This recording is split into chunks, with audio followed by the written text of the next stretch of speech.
আজকের এই মাওলানা ভাসানী বিজ্ঞান ও প্রযুক্তি বিশ্ববিদ্যালয়ে যে সর্বাত্মক কর্মসূচি এবং অবস্থান কর্মসূচি, এটা আমরা সবাই অবগত আছি যে বাংলাদেশ বিশ্ববিদ্যালয় শিক্ষক সমিতি ফেডারেশন সকল বিশ্ববিদ্যালয় শিক্ষক সমিতির সাথে আলোচনা সাপেক্ষে এই সকল কর্মসূচি হাতে নিয়েছে।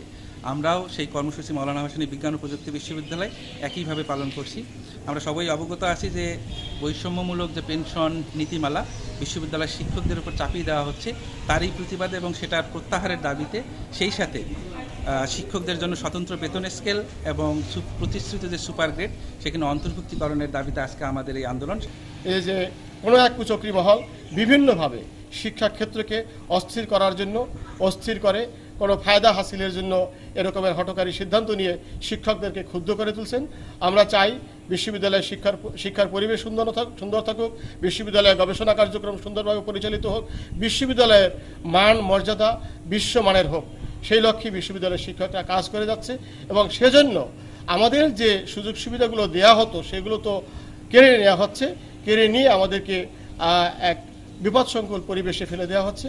যে আমাদের পেনশন নীতিমালার নামে প্রত্যয় স্কিমে পাবলিক বিশ্ববিদ্যালয়ের কর্মকর্তা কর্মচারী শিক্ষকদেরকে যুক্ত করার যে একটি প্রচেষ্টা, যে একটি প্রজ্ঞাপন হয়েছে, আমরা এর তীব্র নিন্দা জানাই এবং অবিলম্বে পাবলিক বিশ্ববিদ্যালয় সমূহকে সেই প্রজ্ঞাপন হতে, প্রত্যয় স্কিম হতে বাদ দেওয়ার জন্য মাননীয় প্রধানমন্ত্রী সহ সরকারের কাছে আমরা দাবি জানাই। আমাদের দাবি সকল পাবলিক বিশ্ববিদ্যালয়গুলোকে সর্বজনীন পেনশন স্কিম নীতিমালার বাইরে রাখা হোক, কারণ এই পেনশনভোগীরা যথেষ্ট সুযোগ সুবিধা ভোগ করছে। পৃথিবীর ইতিহাস বলে সকল মানুষের সুযোগ সুবিধা বৃদ্ধি করা সম্ভব এবং প্রয়োজন। কখনোই এই সুযোগ সুবিধা কমানোর পক্ষে কেউ থাকে না।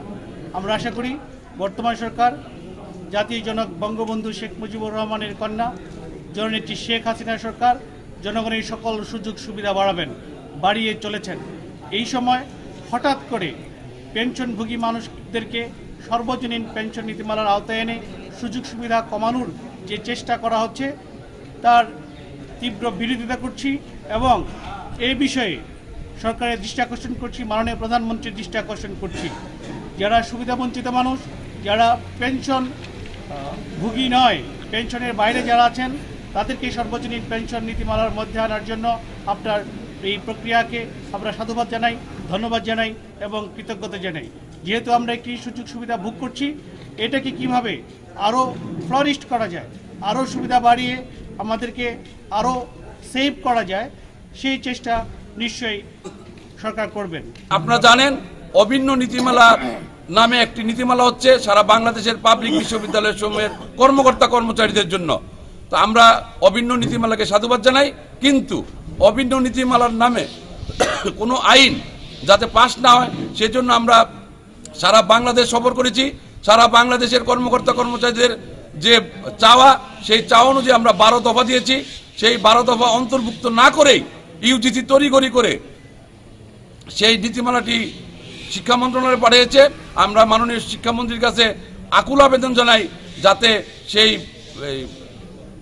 অভিন্ন নীতিমালা 12 দফা অন্তর্ভুক্ত না করে যাতে প্রজ্ঞাপন না হয়, যাতে আমাদের উপর চাপিয়ে না দেওয়া হয়, তাহলে সারা বাংলাদেশের পাবলিক বিশ্ববিদ্যালয়গুলো অচল হয়ে যাবে।